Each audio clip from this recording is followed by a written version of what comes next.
Hello, everybody, and welcome to LLG Random But Real. I am Lisa, one singing lady Gilliam, and it's Word Wednesday, or here's your Wednesday word on Word Wednesday. I'm so excited. I'm always excited for every guest that I've had on this because I told y'all I've started just to do this in September.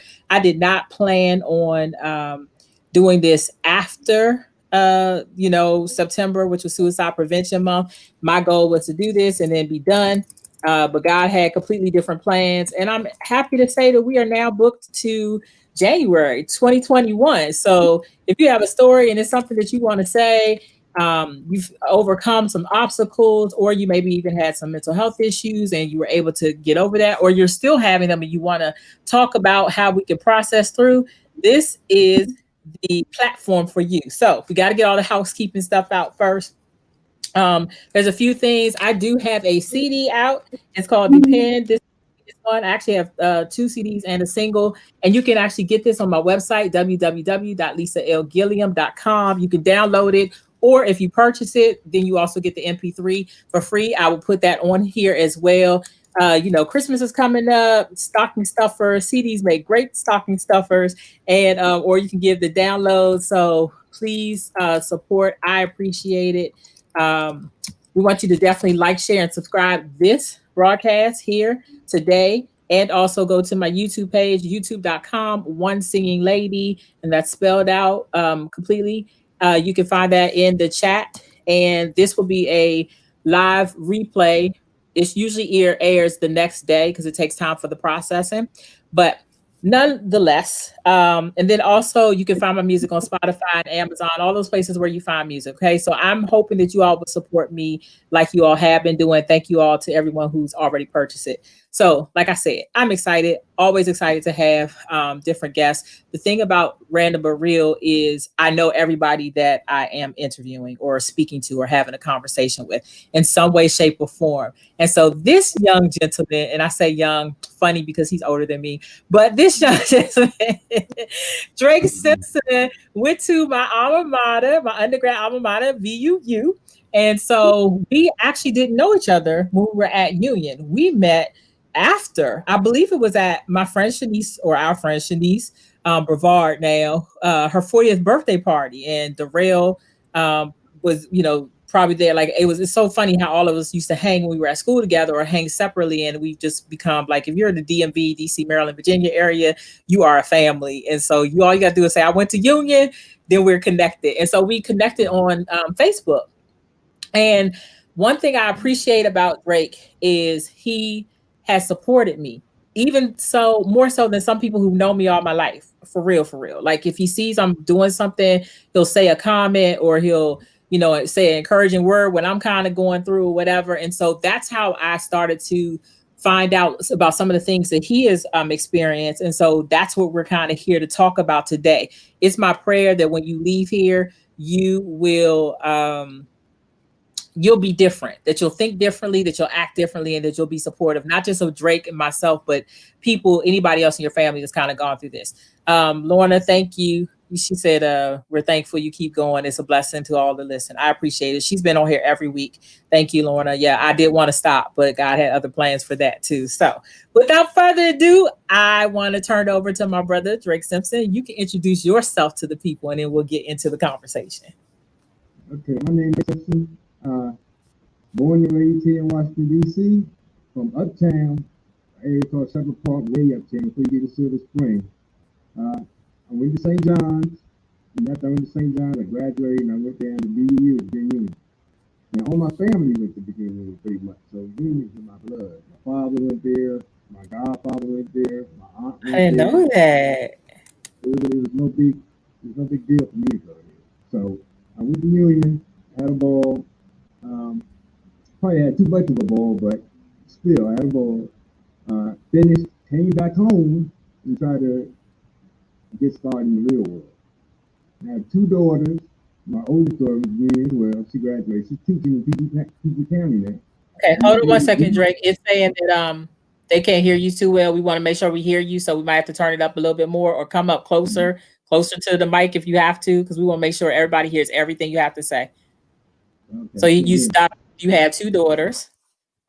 I had two daughters. My oldest daughter is Gilliam as well. And she finished that union. She's teaching at PG Public Schools. She's been there teaching for the past 3 years. She's no longer in the Awesome. class. My baby girl is she just graduated this year from Clarksburg High School. She's going to go next week. She's going to leave. She join the Navy. So she's going on to start her own course in life. I wanted to go union as well, but she had other plans. So that's how we got to this. When I got this union, I came home and just trying to live life, trying to keep going, trying to get on my feet. And I wasn't feeling all that well. I wasn't feeling good. So I just happened to mention to my mother, like, Mom, I don't feel well. I was sluggish. I had no appetite. So I really didn't do much anything for a couple of days. And I ended up going to Mm. the bathroom. And I came out of the bathroom and I had I had some blood in the stool. So I just kind of like mentioned it right to my mother. So I had blood in the stool. She was like, that's not good. So she put the phone up and she called my pediatrician. And from there, it just started the whole procedure. I had to go to a specialist. Was the cleanup is. Uh, all the people from Sherman Park, Dr. Coleman, who damn near had birth or brought all the kids from Sherman Park into this world. Dr. Okay. Coleman, we gave me the referral to see our physician, Dr. Bradley H. Bennett. Um, went to see him, and it turned out that I had colon cancer. I was just 22 at the time. Okay, let me recap because they are still having problems. And you all can just let me know in the chat. We're trying to work this out. We've tried to work it out beforehand, and this is right now the best we can do. But I want to make sure you all hear what he's saying. So basically, he was saying that he found stool and I mean blood and stool, and he went to the doctor, Dr. Coleman, who was pretty much the doctor for all the Shepherd Park children. Mm-hmm. He found out he was age 22 that he had colon cancer. Okay. You all let me know if you can hear what is being said. It's still, I don't know why it's an echo, but I definitely want you have some important stuff to say. So we also know that Satan's job is to still kill and destroy. So if he can try to stop this from happening, he will. So we're gonna make sure if I have to like repeat everything you say, I will do it so that everybody can hear you. Okay. So you found out that you had colon cancer. You were 22. 22, and it started with um, a surgery that lasted for about, I think it was 8 to 12 hours. The first surgery I had was the longest one, and it went well. They got the colon and removed it out of my colon. So coming along with that, I had an ostomy bag. I don't know if you're familiar with an ostomy bag. You have to use the bathroom when they take part of your colon out, your intestines out, so the intestines can heal back up. So I had that for a year. That is a home experience in and of itself. But we'll talk about that too. I had a total of I think maybe 6 or 7 operations altogether dealing with the cancer. And the colon cancer was by far the hardest thing I had to deal with in my life. I mean, I don't have too many enemies, and I try not to live like that, but I would never want anybody to have to go through what I went through in terms of dealing with that cancer. And when I got through with it, it gave me a new lease on life. I was like, okay, well, it's time for me to live my life because before that, I didn't do anything at school. I didn't have any fun at school. I didn't drink. I didn't smoke. So I missed out on all the really good fun at union because I just didn't do all the things. So when I came home and ended up sick, ended up almost on my deathbed, I was like, well, wow. So you might as well live your life a little bit to enjoy your life and experience the things before you leave it. So do that route, and I think I just probably took it too far. Probably too much, ran too much, did too much. So I ended up slowing down eventually. After a while, you slow down. After a while, you get older, you get wiser. Can you hear Mhm. me? They're still Yeah, having you older. difficulties. Hold on. So we're going to do this because, like I said, this is really important. Do you have? Can you do it? Can you call from your phone? We can try from Yeah. the phone. Wait, whatever we got to do. I want you all to hear what he has to say. And just so Okay. you know, you have a Wise Prince on here.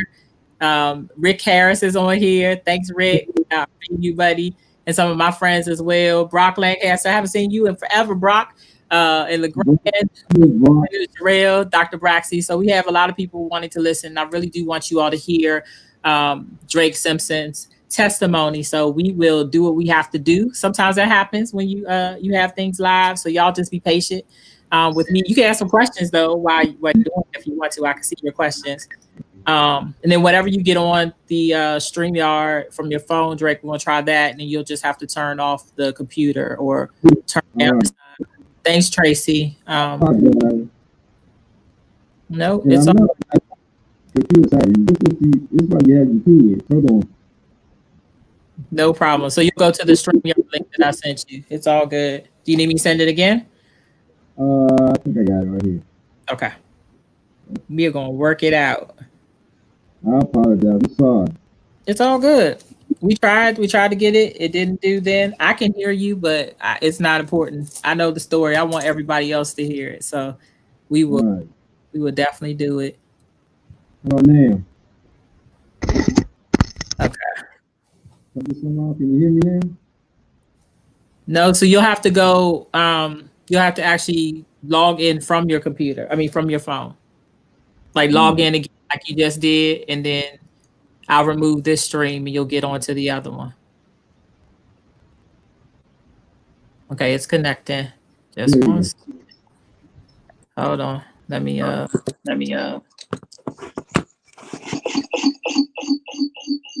turn off the sound in the other one. Turn on what now? Nope, you're good. I'm good Got now. it. Can you see me? Absolutely. Can y'all hear? Let me know you can hear. Somebody in the chat, let me know if you can hear Drake. Say something, Drake, for me. You just muted.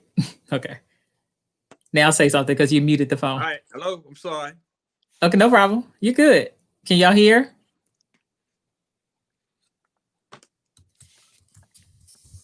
They still can't hear? They're not saying anything. Say Oh. something else, Drake. Rick said, Can say you something hear me? Rick, can you hear me?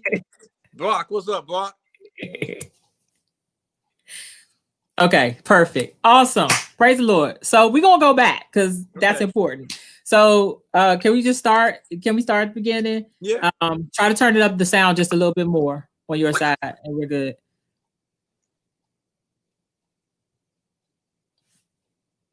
Okay, you turned off the video. Turn the video back on. Hello? Okay, got it. Go on, Drake. We're starting from the beginning. No problem. How about now? Yeah, we're good. I can't hear you now. You, I can hear you. Did you turn down the sound? Can you hear me? Why I can't hear you? I don't know. What you may have to do is look at the stream for the questions because we can hear you clearly now. Or if you want to turn your computer on but not look, you can no, I don't want to confuse you anymore. But I can hear you clearly. No. All right, y'all. We lost him. He has to go back in. I'm so sorry. I promise you all we go through this a few minutes before. Those of y'all who some of y'all have been on here before. He's connecting again. So we will try it again. Can you hear me now, Drake? Yeah. Okay. All right. Bet. Thank you all so much. All right. So started yes, let's go back to how you when you got diagnosed and you went to Dr. Coleman. Yeah, I went to Dr. Coleman's office and he sent me to one of his friends, a specialist, named guy by the name of Bradley H. Bennett. He's a colon specialist. And he ran a couple of tests on me. And I ended up having a golf ball sized tumor inside of my intestines. So I had to schedule for surgery. The first surgery was about, I think, 8 to 10 hours long. All my family came up, everyone came to support me. I went through that. I had the ostomy bag because anytime you move any part of your intestines, they have to give it time to heal up. So I had an ostomy bag, which allows you to get rid of waste, outside of your body. You have a little bag on your side. So I had that for a year. After that was done, I had to get reconnected again. Went and connected back up, and I had issues after that with scar tissue and infections. So, like I said, I had a total of maybe 8 to 10 surgeries behind the colon cancer. Wow, from 22 to what age? Oh, we haven't had a major surgery since I think since 05. 04, 05. But up to that Wow. point, every year or so, I would get my scar tissue, because when we have issues with scar tissue once you go through surgery, so it would shut down my whole body. So you have to go in and do what you call exploratory surgery and go get all the clean me out and all the scar tissue out, because it polyps up. Yeah. So he did that. I had like 4 of those. So total, like I said, totally is all together. It's all about 8 to 10 surgeries behind the colon cancer. Wow, that's a lot to even. And so were they able to take all of it when Yeah. you had the first? Well, Yeah. that's a blessing, but Yeah. The first that's a lot surgery. to undergo at age 22. Yeah. Yeah. They said I was the youngest person in this area to have to be diagnosed with colon cancer. And what's so funny about that is I look back now, I made a lot of mistakes in my life, but they wanted me to actually be a spokesman for that. They wanted me to travel the country and speak about colon cancer. And for some reason, I just didn't want to do it. I don't know if I thought it was weak. I was a weak girl. I didn't know what it was. I just didn't want to, because who knows where that would have led me, taken me. But I was like, nah, once I get on my feet, I'm just going to leave this alone and keep it pushing. But I think about to this day what would have happened if I worked for the Cancer Society as a spokesman for colon cancer. Yeah, especially It's still never too late, though. You never know. I believe that everything happens for a reason, and sometimes God brings us full circle. And so you never know how your testimony today is going to help. I know it's going to help other people. We just don't know how it's going to help other people. And I guess want to stress the importance of getting tested. I've had my colonoscopy. I literally was thinking, oh, 50. No, my doctor was like 45 for African Americans. And I was like, can I not be African American and wait? It's the most uncomfortable situation. And, thank God everything was good. But that's not the case for everybody. So why do you think so many African Americans, especially males, don't want to go get screened? But we have issues with going to the doctor, period. So that's something that we have to deal with internally. But the colonoscopy, the initial checkup is kind of uncomfortable. But I mean, if you want to live, you can get through it. It's not that bad. Now the colonoscopy doesn't hurt at all. They put you It's the prep. The prep is not. Yeah. But the procedure itself is okay. You knocked out. You're out. So I don't understand why people always have this issue with the colonoscopy. Like, man, that's sleep. Go get your rest. It is. Let me tell y'all, just I keep it real. Like that's the whole point of this. I went in. By the time they were like, they counted like the 3, I was done. And then I woke up. It was whatever. The procedure was over. I was, kind of out of it. You have to have somebody take you to the hospital or where to get procedure done and bring you back home. Thank God for my sister-in-law. Shout out Doris Dickens, Gilliam, for doing that for me. She was the one who, took me there, whatever. And so it's really important to have people in your corner. And my prayers that you'll listen to Drake, who wasn't even at the regular age that they say that would happen. And yet, he was diagnosed with it. And so it's some of you all on here that I know personally who are over, the age of 50 or close to 50. So please, if you have not gone to get your regular checkups, please do that. And speak on it, because a lot of times your doctors won't say anything. They let you come in there, check you out, and send you out the door, because it's all about business. But you have to say, I went to check out for colon cancer. Have you, what about that, docs? Make them take the extra step to make sure you're okay. Because if you don't say anything, they won't. They have you in there, check your vitals, and send you home and say you're fine. But the colonoscopy piece is easy. Now, the actual exam that you do, that the doctor does, is not something you want to be bothered with. But it is what it is. You do it, get over with, and you'll be fine. So, especially with colon cancer, it's all about being detected. The earlier, the better. Absolutely. If you get tested and get it over with, especially now with cancer and all that technology. So they treat cancer differently than it was when I had it. I had surgery, but nowadays they can give you chemo and radiation and give you on these certain spots. So you don't have to have the whole 9. So they know how to treat it a little bit better now. So get tested and find out if you have it. If that's it, then take care of it. Yes, absolutely. So Lorna was saying, the Dr. Braxy, any history of colon or breast cancer in your family, you should begin testing 10 years before the regular age of the family member's onset. And then, I'm also putting up the notes there. That thing. We as Black people should just be tested, period. There's nothing wrong with going in doctor's office and being proactive. Absolutely. Yeah, nothing wrong with that. Say, listen, what about this?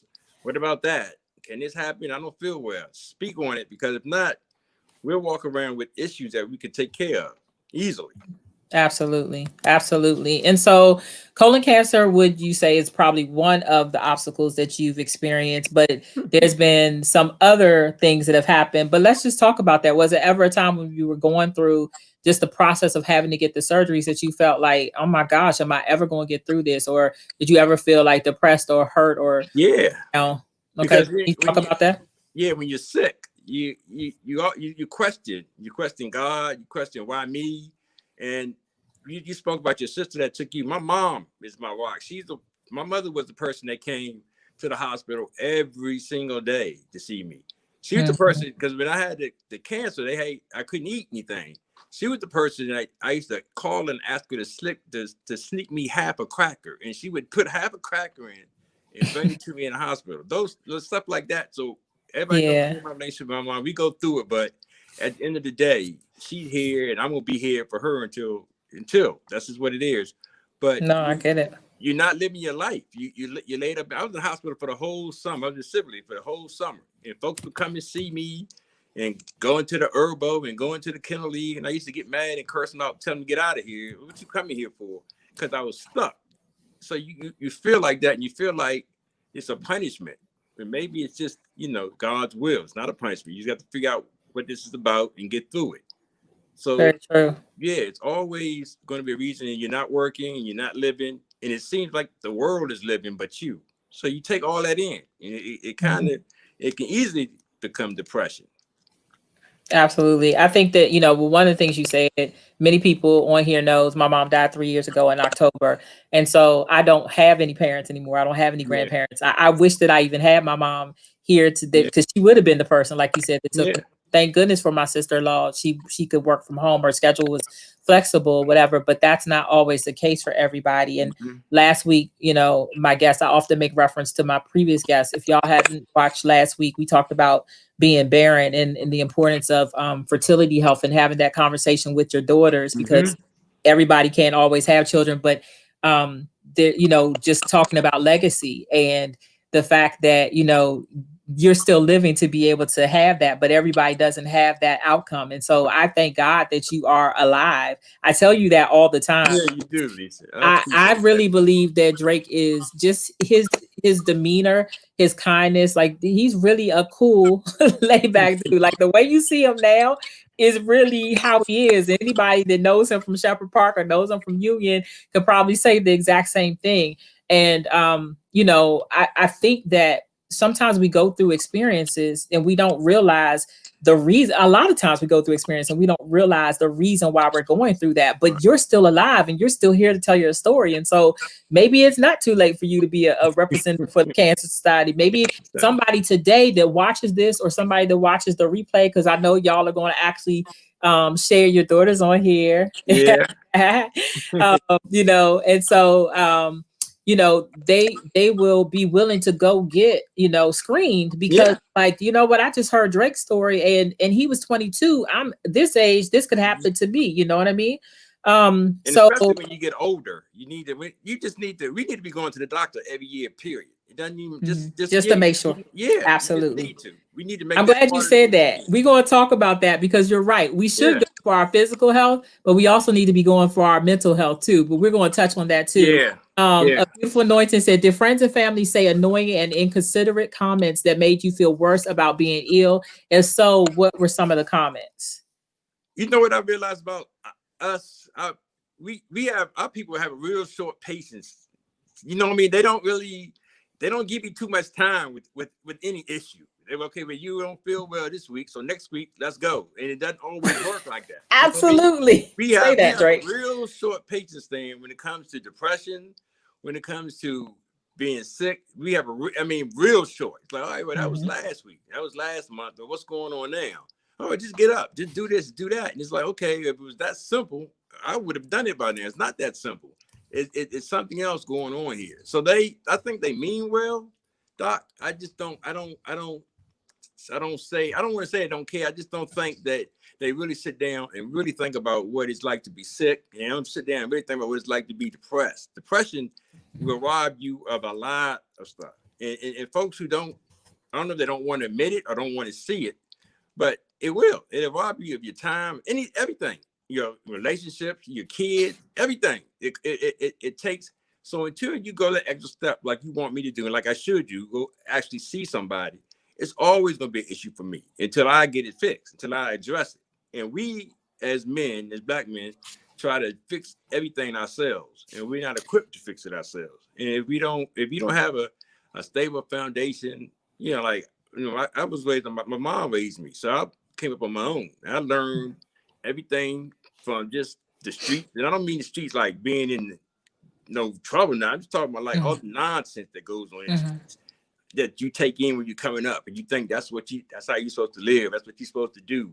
All that I did. I'll be 100 about it. All that I did, and not until I got older, I realized that I was really on something else, on some real silly, non-important, issues and stuff. But that's just the way it is for a lot of us that don't have, male figures in our households. If you don't have one, your male figures are going to be on TV. It's going to be the video. It's going to be the drug dealer. It's going to be the guy that has all the girls. That's who you're going to emulate because you don't have anything else to look at. So right. yeah, so you end up wasting a lot of time, a lot of energy, and when you get older and you start thinking about it, it'll put you in that depressed mode. You say, okay, well, you were sitting on top of the world. People think I had everything. People think I had the greatest life. People to this day tell me, oh, your life was so great. Woo, woo. And I'm like, oh, okay, but I didn't. If you only knew. Yeah, I don't know where you got that from, but okay, I can't sit here and convince you what my life was like, but it wasn't that peaches and it wasn't. No one's life is. So you need to realize that everybody's dealing with something and be respectful of that. And if they're really your friends, act like that. Because I've had some people that I grew up with, people I love to this day, who just stopped dealing with me because they don't like, how my life progressed, or they don't think I'm where I should be, or I'm not a quote unquote somebody to talk to or hang out with. I don't have a title. So all that plays into effect, and you realize who your real friends are. You realize who's truly going to be there when something's going on, and you learn. And I tell my girls all the time, you live, you learn, and I preach to them because I don't want them to go through what I go through. I mean, that's why you parents, that's why you do it. You don't have to do what I did. You don't have to go through any of that nonsense I went through. Absolutely. Yeah. Absolutely. So I want to, Wise Prince says Drake made it because he is truly kind-hearted and an all-around good dude. I agree. If you don't like Drake, something wrong with you, my big bro. I definitely agree with you, Wise Prince. And then, so A Beautiful Anointing says, what was a positive learning experience from your illness? You just said that you learned. So what did you learn from it? That is part of life. Because when growing up, I had no real clue what real life was about. I'll be honest about that. My mom shielded me. I was raised in a decent neighborhood, so I had no inclination of what the real world was about. So when I got older and got out of school and it was time to stand up as a man, life kicked me in my ass. Excuse my language, kicked my butt. So it was a learning experience because it taught me that I was blessed more than I thought I was. And that you can't take certain things for granted, and that your life means something, and what you make of it at the end of the day is what you make of it.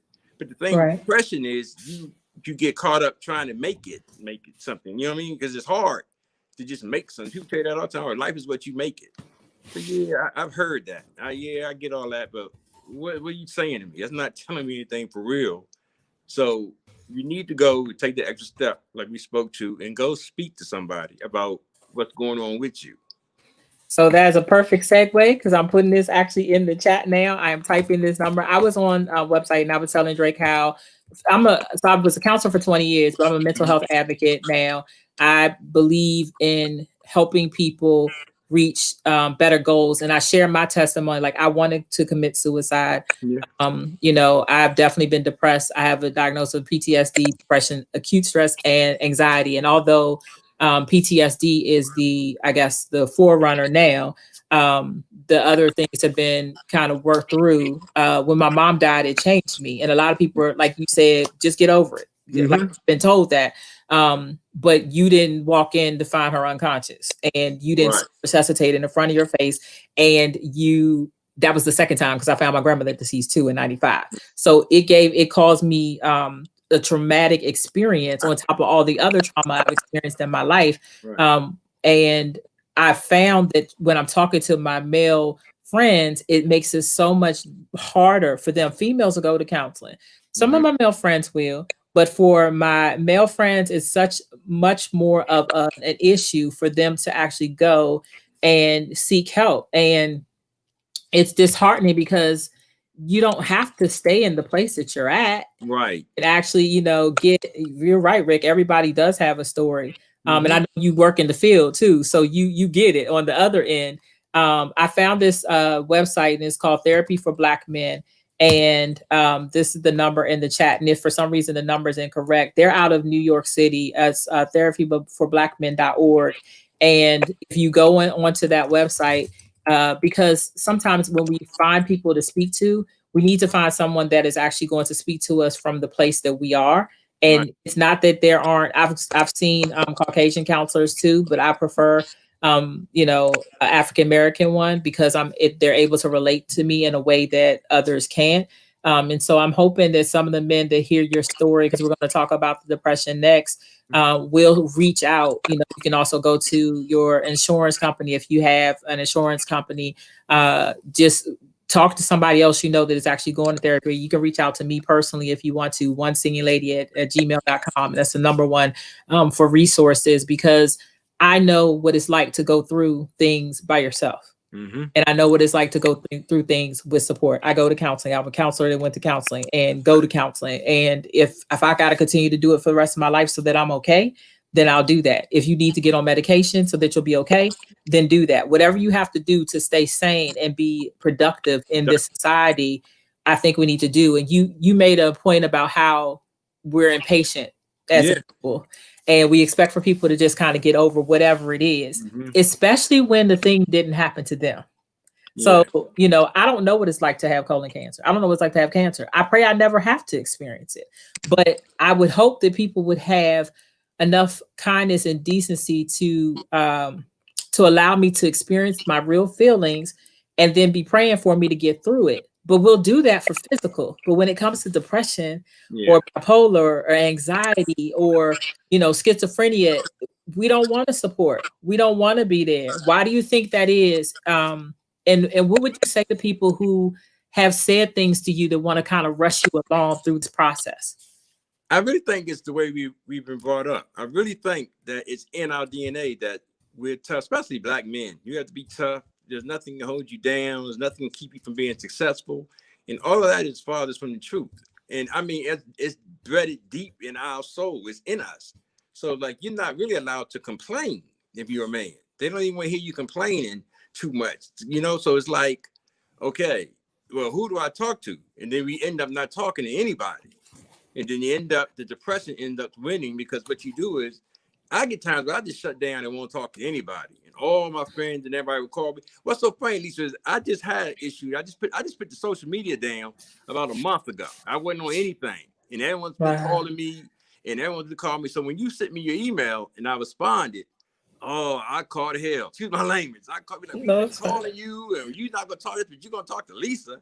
I was like, no, that's not what it is. I talked to Lisa a while ago, and it's just so happened that this time is here, is now. So we have to have this conversation. I just take my breaks when I get real shut down. I just take my breaks and try to get back on my feet on my own. And that's where I'm still stuck in the depression. I need to take that extra step, like you're And saying. call. Right, Yes. right. Yes. And part of me is Yes. still fighting that, as it's like, okay, you don't need to go talk to nobody. You can do your own. Get up, get yourself, you know what I mean? But it's bigger than that. It's It much bigger is. than that. Yeah. It absolutely is. Being somebody who wanted to take their life, I know that if I didn't have someone non-partial, non-judgmental to talk to, like you just told me, even outside of the conversation, some of the things that are happening, whatever, Yeah. I think that we have to get to a point where our pride takes a back seat. Right. We're just like you would go, like I know now unequivocally, if someone was telling you that they had X, Y, and Z symptoms for colon cancer, you would immediately tell them to go to the doctor, right? Mm-hmm. And so why is it that we can't make that same translation when it comes to our mental health? Because you are important enough to live in the mental aspect too. We want you to be 100%.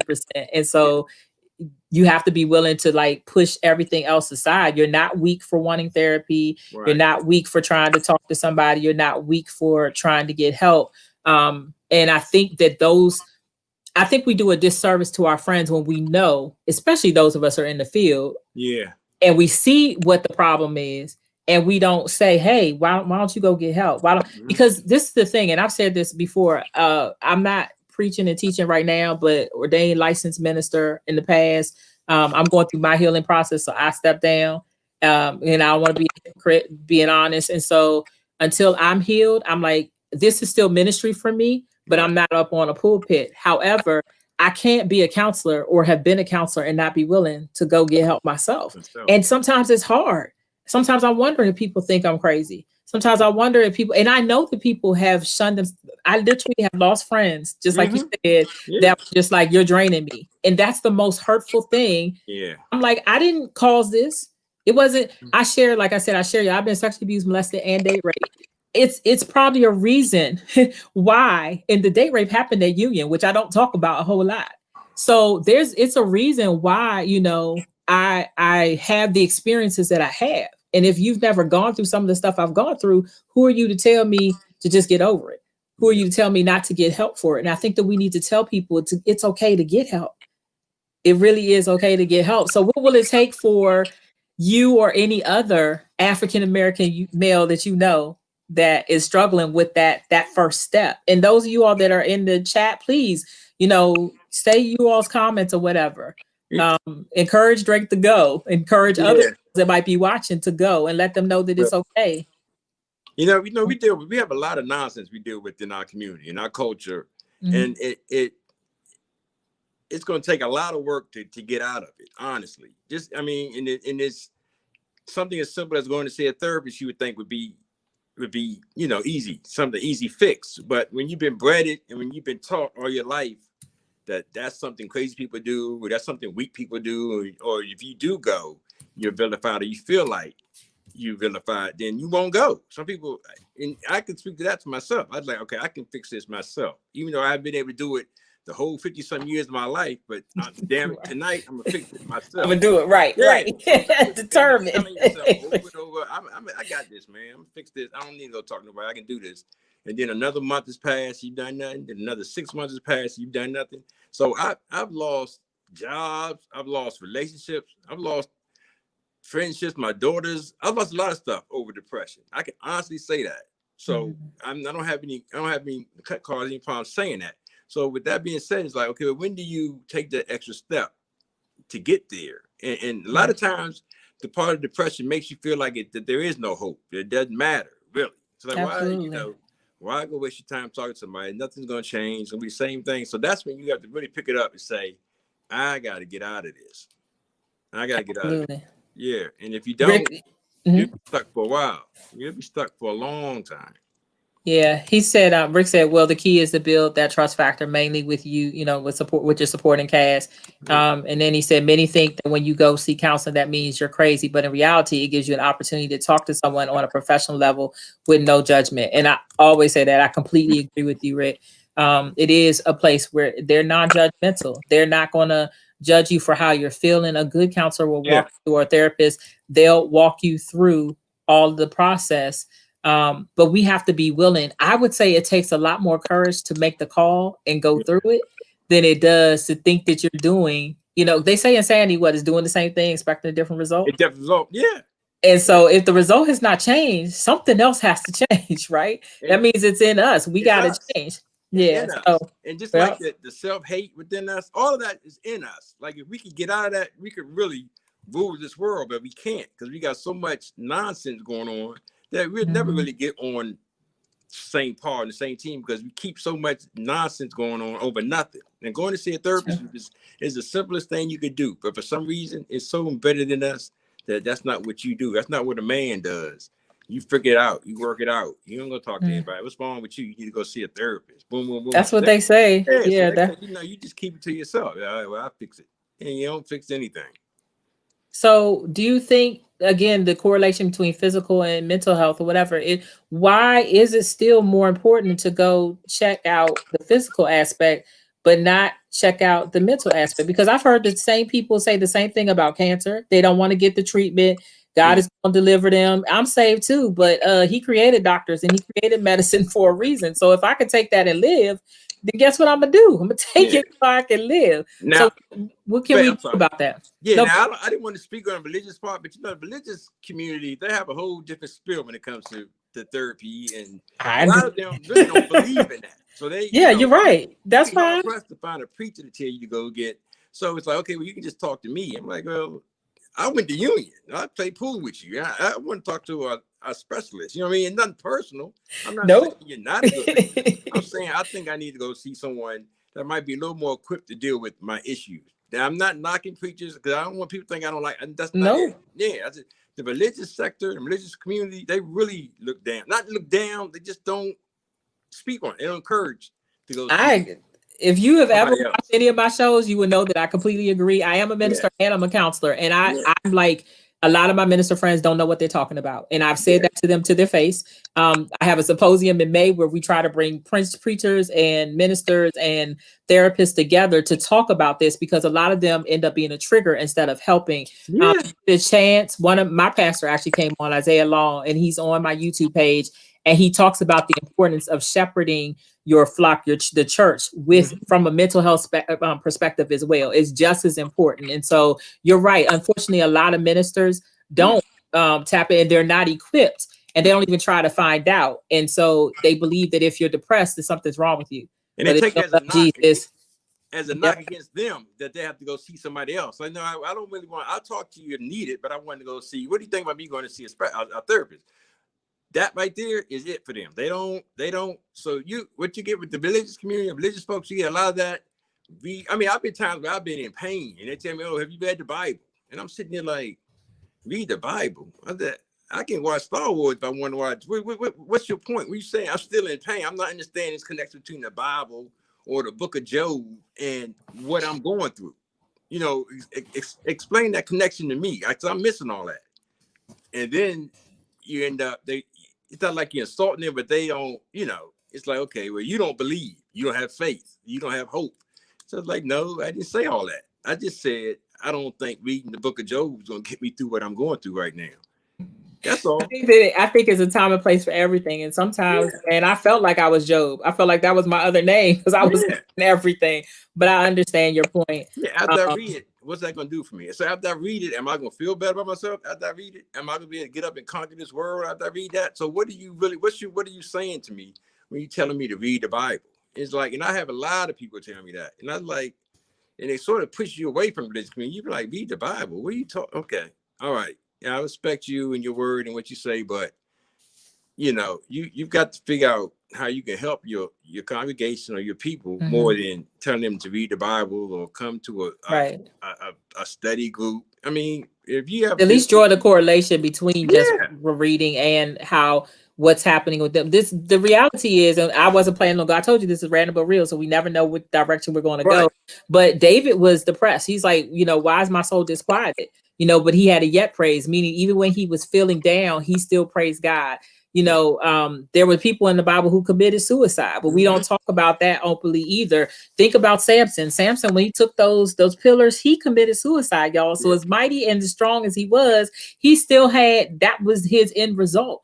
But my fight is that I don't want our end result to be suicide because we were too prideful to go get the help that we needed. And so I know I'm gonna be on you because I care about you. It's like I can't not know that you need help and then I don't reach out. It's like if I have a friend who's an alcoholic and I know they're even functioning, I still have to say something to them because I don't want them to end up doing something that's going to hurt them or end their life prematurely because they didn't get the help that they needed. We have to start speaking up for our friends and not telling them to just get over stuff. We have to actually start encouraging our friends and not and family too, and not telling them that it's okay, or turning a blind eye, acting like everything's okay. So anointing, beautiful anointing said, oh yeah, there is a shaming and guilting that occurs from so many believers when it comes to health. It's dismissive of the reality of the pain and changes that are suffered. I could not agree more. And I hope that some ministers might be watching that will realize that, you know what, yeah, I'm talking about you. Yes, you. Talking about you. You're part of the And problem. there's no knock against you. There's no Yeah, knock not at against you. all. If you But send let's just anybody to see a third, I mean, I don't understand it. How we get to that? Like, it's neither you see me or you don't see anybody. And I'm like, well, okay, I'm missing. So then a lot of people were shunning away from religion. Like, okay, yeah, all right, right. I'll work it out on my own. I got it. Yeah. I do it. Yeah, okay. Can I tell you that being a minister, I've been a minister as long as I've been a counselor. And ask me why I'm not going to church right now. Because people, I'm hurt. And so God has to heal my heart first Yeah, before I want to get back to that place. And I don't talk about that openly to everybody. yeah, But that's really, really the place that I'm at. And I pray that God will, heal my heart completely so that I can get back in mm-hmm. the pulpit and I'll be able to encourage people. But until that, he's allowed this opportunity to be able Right. to share with other people. And this reaches far more than what it would reach on a Sunday, Mm-hmm. in a pulpit. But I definitely agree with you that definitely has been a point of contention for a Yeah. lot of people. If And you, we have to do better with you that. want to get people to come back to the church, then you need to be a little more. Yeah, you just need to reach people halfway instead of always, I got to come to you and do this and do that. It doesn't work like that. The relationship is a 50-50. Sometimes if you're not giving me anything, it's always take, take, take, take, take. It's Mhm. okay. Well, I'll sit this one out. I'm all right. And a lot of preachers, I'm not saying all of them. Don't get me wrong, I'm not. But a Mhm. lot of them don't believe in therapy at all. You're right. Yeah. And it's So it's not. sad. Yeah. And we suffer from that. That's why people want to know why people aren't going to church, and because it's just a lot that's going on that could be changed if this is what you really want to do. If you really want to help your people, then you need to figure out how to help your people and do it. It's not about Yeah. it's not about what you think it is, not about your ego and who you are. Nah, if you're here to help people, then help people. Someone Mhm. said they don't feel well, then say, okay, well, you know what? I want you to go see this person. Go to, do this, do that. Go see a doctor. Like you said, if you have issues, go to the doctor. But when it comes to mental health, we ignore that. We'll walk around for years with issues and just keep it moving like nothing's going on.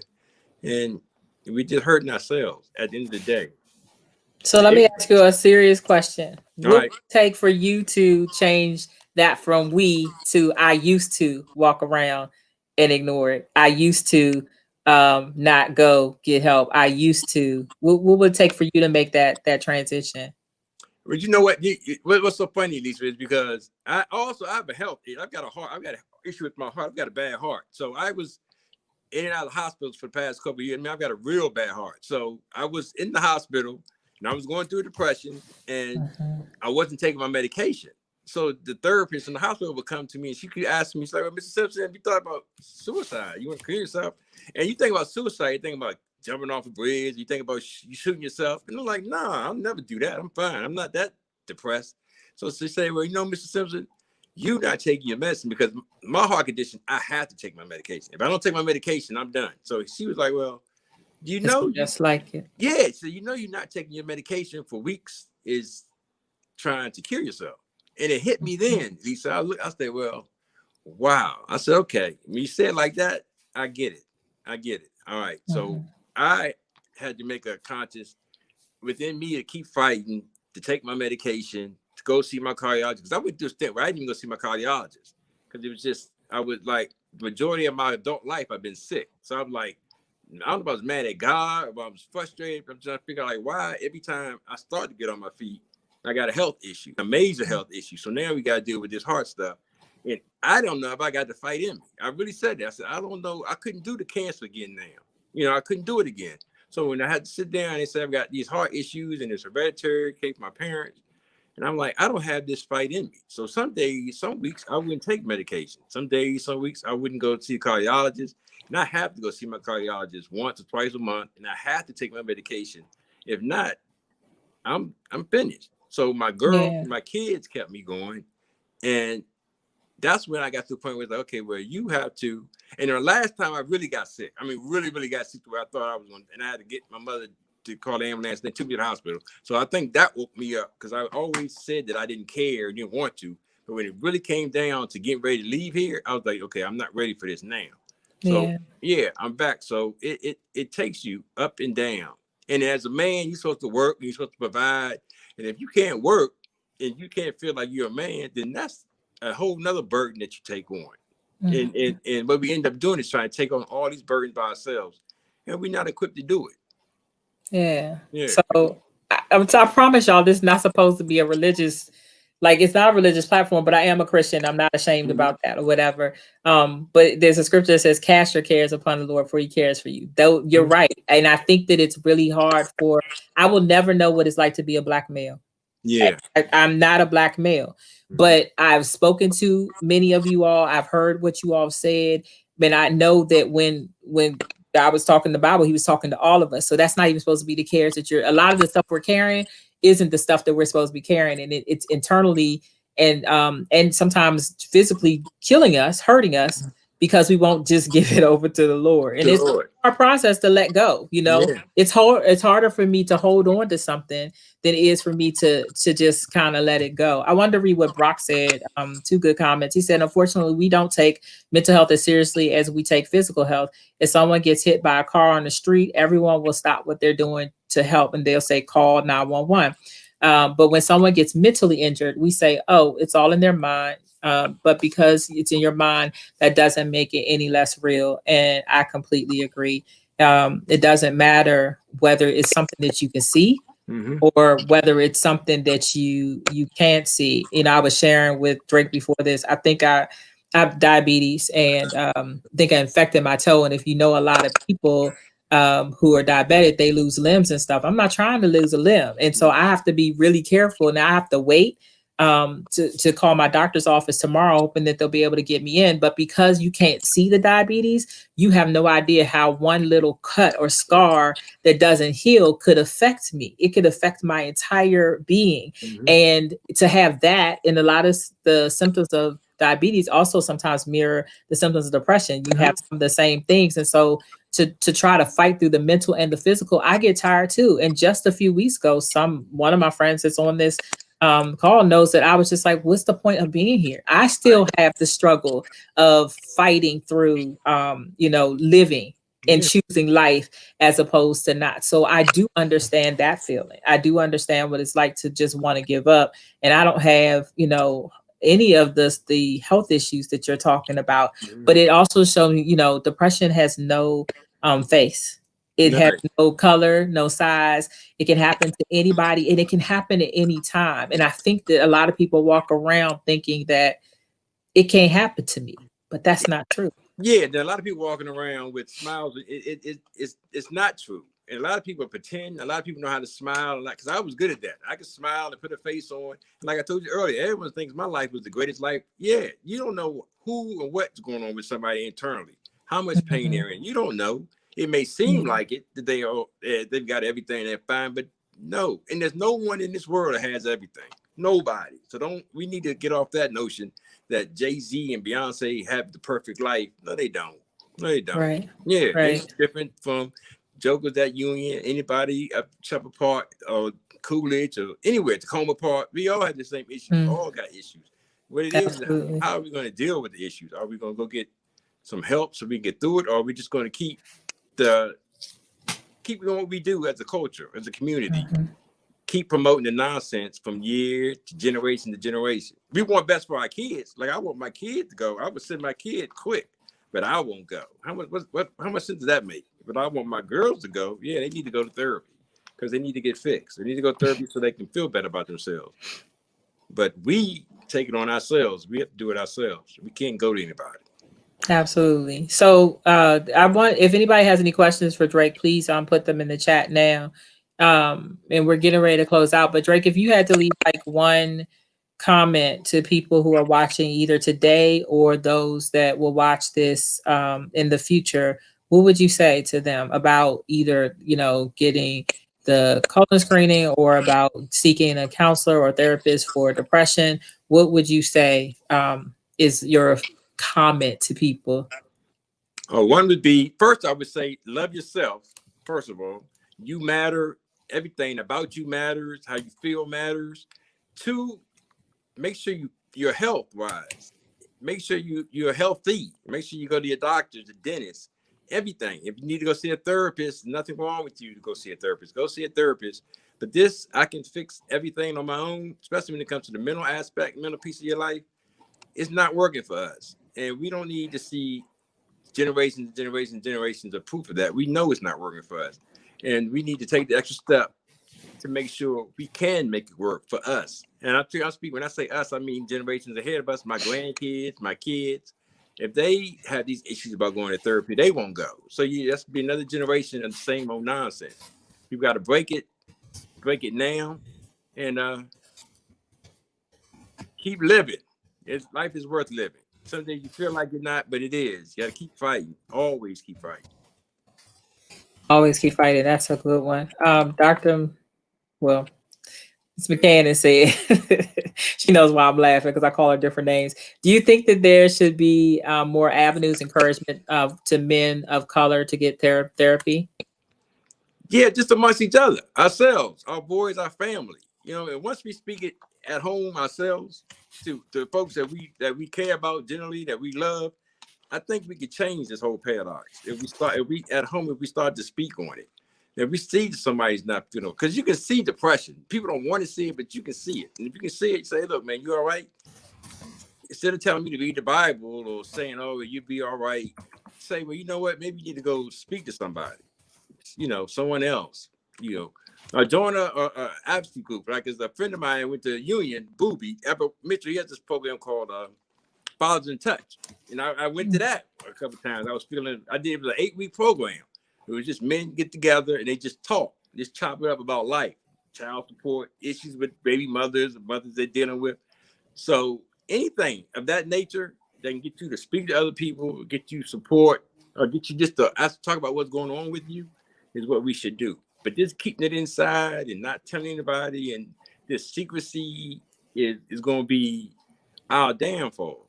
Really. It rots you. It just because everything that's bad in us has to come out at some place, and that means even in that aspect too.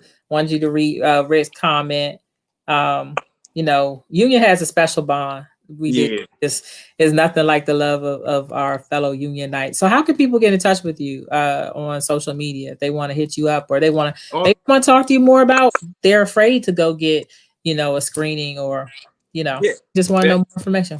I'm an old head, so I'm on Facebook. I get jokes about that all the time. If you really want to contact me, just get on Facebook. You can message me, and I'll come back. And I'm feeling a little better now, so I'm trying to get back on the Facebook and things of that nature. And it's just Drake Simpson on Facebook? Yeah, just Drake Simpson. You can just send me a message, say, hey, give me a call, boom, boom, boom, and I'll call you back. Yeah, I don't have any issue with that. And I don't do Instagram. I've got an Instagram page, but I really don't do Instagram that much. But Facebook, I'm old head. So just stick to Facebook. Reach out and I'll get back to you on Facebook. I want you to read that comment. What did it say? I can't see anything. I'm old. Okay. Because you're on the phone. That's right. Take your own advice, sir. All right. That's my baby girl. Yes, it is. I got you. I'm working. I'm be on your dad. I am. All right. We in this together. We are in this together. Yeah. I thank all of you all for being on here. Again, you can find me at 1singinglady. I will put that in the chat on Facebook, on Twitter. I just doing TikTok. I'm actually having a ball on TikTok. Yeah, I just got TikTok. You gotta follow me. Y'all go follow me. And so it's been fun. Just trying new things, just trying to reach people in different ways. So I hope that you all will definitely like, share, and subscribe. This will go live. Like I said, it usually takes till the night, 24 hours to process. I don't know why, but that's how long it takes for the streaming to take place. And so once that's done, then I can you'll be able to share this, or if you still have the link that you had to go on here today, you're able to share it. Somebody said Instagram is weird. I love Instagram. I feel like don't be on Instagram if you're not going to videos or the game for Instagram. Hey, look, videos or photos. What's the point if you're not going to be on there? All my Union family, all my Union people. We are on there. I got a saying, family supports family. So everybody go on there and subscribe to Lisa's page. Please.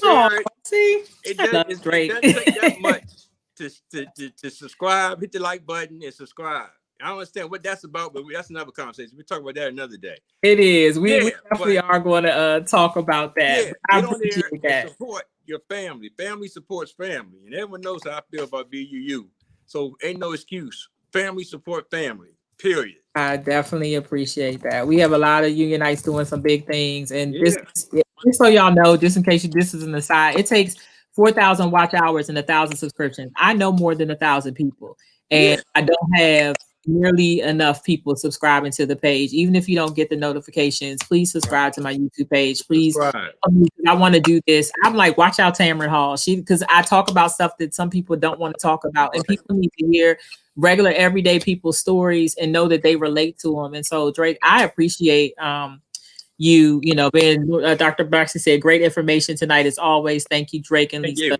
She said it's time for Bible study. Thank you, Dr. Braxton. I appreciate you coming on and sharing your story, your testimony. I hope that somebody was blessed by what Drake had to say. And please go get tested, y'all. Not even just for colon cancer, but any type of breast. Get your mammograms. So important. You know, get whatever type of test. If you have any type of things that have happened in your family, Janine McCann said, thanks, Drake.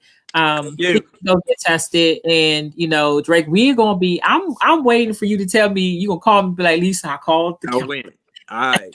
Give me a week or so. Done. All right, y'all hear that? Right. Y'all heard it today. We give him a week. So y'all can even check with me and be like, did you hear back from Drake? We got to keep each other accountable, not just the bad stuff, but for the good stuff. This is about life. And we want to live. Drake, you are an amazing human being. I love you. You're my BU brother. I appreciate you for coming on. I appreciate you for sharing your testimony. And know you're not alone. I'm always here. And thank all of you all for watching now. And for those who are going to watch later, I really appreciate it. Thank you all so much. One thing, lady. Just holler, I got you. Awesome. Awesome. Hold on, Drake. You stay there. We'll talk to y'all later, everybody.